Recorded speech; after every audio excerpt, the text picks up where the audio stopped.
पाकिस्तान की सियासत के अंदर हालात तो कशीदा रहे हैं पिछले 2-2.5-3 सालों में, लेकिन इस वक्त जो एक साबिक वज़ीर आज़म की जमात, एक मकबूल जमात जिसका फुटप्रिंट हर जगह नज़र आता है, वो है पाकिस्तान तहरीक इंसाफ, मसाइल का शिकार है।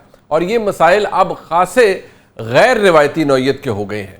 यानी अब ये सस्पेक्ट किया जा रहा है कि पाकिस्तान तहरीक इंसाफ से ताल्लुक़ रखने वाले बहुत से कौमी असम्बली के मेंबरान, सेनेट के मेंबरान और मुख्तलिफ सूबाई असम्बलियों के मेंबरान को 9 मई के केसेस के अंदर सज़ा हो सकती है, जिसके नतीजे में उन्हें नाअहली का सामना भी करना पड़ सकता है, जो कि एक बड़ी प्रॉब्लमैटिक इक्वेशन है उस जमात के लिए जिसका फुटप्रिंट तो मौजूद है, जिसको मसाइल ये भी रहे कि उन्हें मखसूस नशिस्तें भी नहीं मिली। लेकिन इसके बाद अगर पाकिस्तान तहरीक इंसाफ का साइज़ रिड्यूस होता है असम्बलियों के अंदर, कौमी असम्बली के अंदर, सेनेट के अंदर, तो उसका इम्पैक्ट क्या होगा, ये एक तवज्जो तलब मामला है। ये एक तवज्जो तलब मामला है पाकिस्तान तहरीक इंसाफ के लिए। क्या पाकिस्तान तहरीक इंसाफ कानून की हुक्मरानी पर यकीन रखती है? उनको लगता है कि जो फैसले आएंगे, जो 2 फैसले आए, उन पर शदीद तहफ़्फ़ुज़ात का इजहार किया गया, चाहे वो सरगोदा ATC का हो या कोट लखपत जेल से आया हो, उस फैसले के ऊपर भी सवाल उठाया जा रहा है। जो आने वाले फैसले हैं उनकी शफाफियत पर पाकिस्तान तहरीक इंसाफ ऑलरेडी सवाल उठा रही है। क्या उन्हें आला अदालतों से इंसाफ मिल सकता है या नहीं? इमरान खान साहब को 8 मुकदमात के अंदर लाहौर हाई कोर्ट ने उनकी दरख्वास्त ज़मानत को मुस्तरद किया। अब उसी के नतीजे में उन्होंने अपील फाइल की, जो कि कल सुबह 9 बजे जिसकी समाअत होगी सुप्रीम कोर्ट ऑफ पाकिस्तान में, 2 रुकनी बेंच उसकी समाअत करेगा। अगर वहाँ से इमरान खान साहब को इंसाफ मिलता है तो इस बात को बड़ी इंडोर्समेंट मिलेगी कि बहरहाल अगर उनको लगता है कि उनका इंसाफ यही है कि उनको रिलीफ दिया जाए और उनको मेरिट के ऊपर सुना जाए और उनको रिलीफ दिया जाए, तो फिर पाकिस्तान तहरीक इंसाफ समझेगी कि मुल्क के अंदर अदालती निज़ाम चल रहा है। गो कि तनकीद ये है कि अदालती निज़ाम बिल्कुल मफलूज हो चुका है और एग्जेक्टिव की एग्जेक्टिव के बिल्कुल नीचे काम कर रहा है। इन तमाम मौज़ूआत के ऊपर बात करने के लिए हमारे साथ मौजूद है बैरिस्टर उमैर न्याजी साहब, मेंबर कौमी असम्बली है पाकिस्तान तहरीक इंसाफ के। बहुत शुक्रिया उमैर न्याजी साहब आपका। और हमारे साथ मौजूद हैं कौसर काज़मी साहब, जो कि तर्जुमान है पंजाब हुकूमत के, PMLN की नुमाइंदगी इस वक्त कर रहे हैं। बहुत शुक्रिया काज़मी साहब आपका। बैरिस्टर साहब फरमाइएगा, ये जो केसेस 9 मई के हवाले से हैं, आपको सारे ट्रायल्स के ऊपर ही इतना तशवीश है कि हर ट्रायल में बड़ी गैर शफाफियत है, या कुछ आपको लग रहा है कि वहाँ एटलीस्ट ड्यू प्रोसेस है? एक्यूज तो किसी को भी बनाया जा सकता है ना, फैसला तो बाद में मेरिट पे आता है, since you are a practising lawyer. अच्छा देखें, बुनियादी तौर पे देखें, इन्होंने एक ही इंसिडेंट की मल्टीपल FIRs दी हैं। अगर लाहौर की एग्जांपल उठा लें, लाहौर में इस वक्त 14 ट्रायल चल रहे हैं। 4 फास्ट ट्रैक पे चल रहे थे, जिसमें से एक 97 वाले का फ़ैसला आ गया। अब शादमान वाला ट्रायल और एक और राइप हुआ है जो अगले हफ्ते में एक्सपेक्टेड है। इसी तरह फैसलाबाद में 4 हैं ओवरऑल, मगर 2 को फास्ट ट्रैक चलाया हुआ है।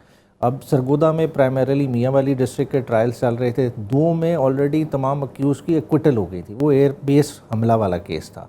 अब साइड लाइन वाले एक केस को थाना जलाने वाले में सज़ा की गई, जिसमें आपने देखा हमारे अपोजिशन लीडर अहमद खान बच्चर को 10 साल की दी गई। अहमद चट्टा, जिसका दूर दूर से मियाँ वाली से ताल्लुक़ ही नहीं, वो बिलाल इजाज़, उन्हें भी 10-10 साल की डोज दी गई। सही। तो ओवरऑल देखें, जो केसेस बनाए हैं उनकी नौइयत सबको पता है, मतलब बार बार बताने की ज़रूरत नहीं कि ये सारे देखें। एक है एक्ट हुआ उधर, समझ आती है, किसी की आपने फुटेज पेश कर दी, किसी ने जी आग लगाई है, किसी पेट्रोल बम बरामद हुआ है, तो आप इम्प्लिकेट करें कोई दे रहे हैं, जिनको आप सरासर सज़ा ही मशवरे की बुनियाद पे कर रहे हैं।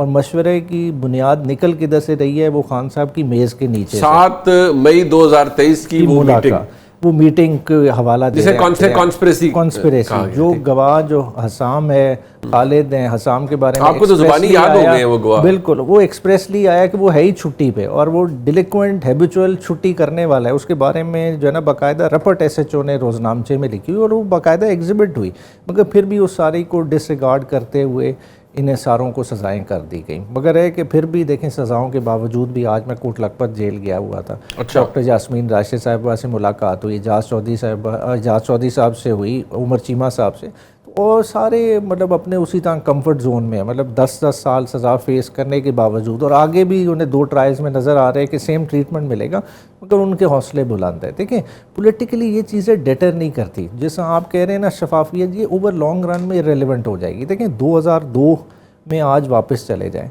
इलेक्शंस हुए थे, PMLN की कितने नंबर थी? 17 सीटें हैं। एक रिजर्व सीट के लिए पीएमएल-एन और एमक्यूएम के दरमियान टॉस हुआ टॉस था हुआ था, और वो जो which is constitutional, but toss MQM हुआ जीत था। गई थी। हाँ, ठीक है, ठीक। बात है 17 सीटों के साथ भी तो सियासत चलती रही ना। बात है आज डिस्क्वालीफाई कितने कर लेंगे, 10 पीपल्स पार्टी भी एक जमाने में पता नहीं बहुत कम सीटों पे 11 सीटों पे ऐसे को आ गई। 97 वाले में हाँ, यही था, मोहतरमा साहिबा बिल्कुल एंड ऑफ द आइल वहाँ बैठा करती थी तो बिल्कुल। बिल्कुल उस तरह की पोजीशन से पॉलिटिशियंस हमेशा रिवाइव कर जाते हैं। 97 अल्टीमेटली देखें इस वक्त रेलेवेंट क्या है कि पीटीआई को अपना फोकस लूज़ नहीं करना चाहिए। आज भी जो मेरी इन नसीरान से डिटेल बात हुई इसी चीज़ पे हुआ कि देखें सबसे ज़रूरी क्या है कि एक कोशिश ये होनी चाहिए कि लड़ाई जो हमेशा वो अपनी टर्फ पे होनी चाहिए। आप हमेशा ग्राउंड सेलेक्ट करके करें। अगर चले मजबूरन आपको किसी और की टर्फ पे लड़ना भी पड़े तो कम से कम ऐसी लड़ाई में ना घुसें। टर्फ पे नहीं सब लड़े अभी तो आप जो नहीं, अभी हम पॉलिटिक्स की टर्फ पे नहीं लड़े, अभी आप एस्टेब्लिशमेंट से लड़ रहे हैं। देखिए ओवरऑल देखें डायनामिक्स चीज़ें कुछ बिगड़ी हैं, मगर अब ये है कि ओवरऑल इस चीज़ का अहाता पार्टी को भी करना चाहिए, पॉलिटिशियंस को भी करना चाहिए। मेरा बार बार फोकस किस चीज़ पे है, मैं खाली पीटीआई की बात नहीं कर रहा, मैं कह रहा हूँ कि पॉलिटिकल स्पेस इस मुल्क में ख़त्म हो रही है, जो ख़तरनाक बात है। देखिए हमारी सीटें कम होने से मुस्लिम लीग नून पीपल्स पार्टी मजबूत नहीं हो रही, ये और बर्डनड हो रहे हैं। कल की आप फुटेज एक देख लें जो प्राइम मिनिस्टर के अपनी जो है ना वेबसाइट पे अपलोड की गई, वहाँ प्राइम मिनिस्टर का उसमें क्या स्टैचर दिखा रहे हैं और एक वजीर का क्या स्टैचर दिखाया जा मोहसिन नकवी साहब का। वो चीज़ें जो है ना वो तस्वीरें तो कुछ बहुत ज़्यादा बोल बात ये मोहसिन नकवी साहब के हवाले से तो कोई मेरे ख्याल में बुरा नहीं समझता, वो इसलिए क्योंकि खुद आला सनाउल्लाह साहब ने कहा कि मोहसिन नकवी साहब की मेहरबानी है कि वो प्राइम मिनिस्टर नहीं बने, नहीं तो अगर वो बनना चाहते तो वो बन सकते। फिर अब ये देखें ना सियासतदानों के लिए तो ये लम्हा फिक्री है ना। तो मैं ओवरऑल कह रहा हूँ कि सियासतदान देखें गलती हर साइड से होती है, हर साइड फेस करती है। आज हम प्राइस पे कर रहे हैं, पास में नून लीग ने की, पीपल्स पार्टी ने की, मगर एटलीस्ट एक साइकिल रिपीट नहीं होना चाहिए।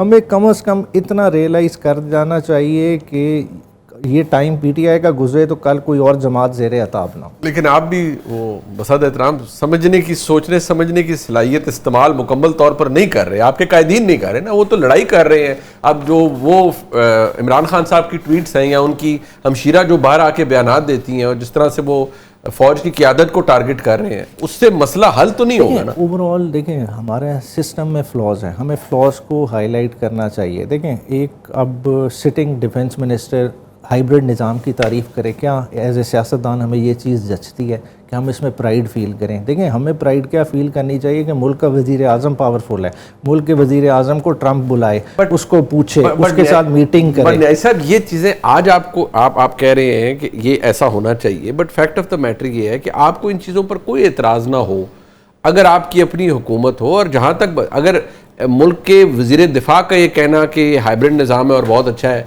अगर वो गलत है एकेडमिकली या उस तरह, तो फिर उतना ही गलत बात यह है कि अगर एक फॉर्मर प्राइम मिनिस्टर वो बाकायदा एक लड़ाई के अंदर चले गए हैं विद द एस्टैब्लिशमेंट, वो भी उसमें आपको थोड़ा सा एक मैं कहता हूँ रूम भी देना चाहिए। देखें आपने इमरान खान को रखा किस कंडीशन में, फिर देखें एज ए लीडर सबसे पेनफुल इमरान खान की ज़ात के लिए क्या चीज़ है कि उनकी आपने बेगम जिनका कोई पॉलिटिकल रोल नहीं था, उनके मैं समझता हूँ एज एक हस्बैंड जो जिस कर्ब से इमरान खान गुजर रहे हैं और एज ए मतलब जो आपकी अपनी वैल्यूज़ होते हैं, एज ए पठान भी जो है ना जो उन वैल्यूज़ को टेक इनटू अकाउंट करे, तो मैं समझता हूँ कुछ गुस्सा इमरान खान का भी जायज़ है। आपको लगता है कि उनको इस हालत में लाया गया मतलब there is no option but to respond when it comes to Imran Khan साहब?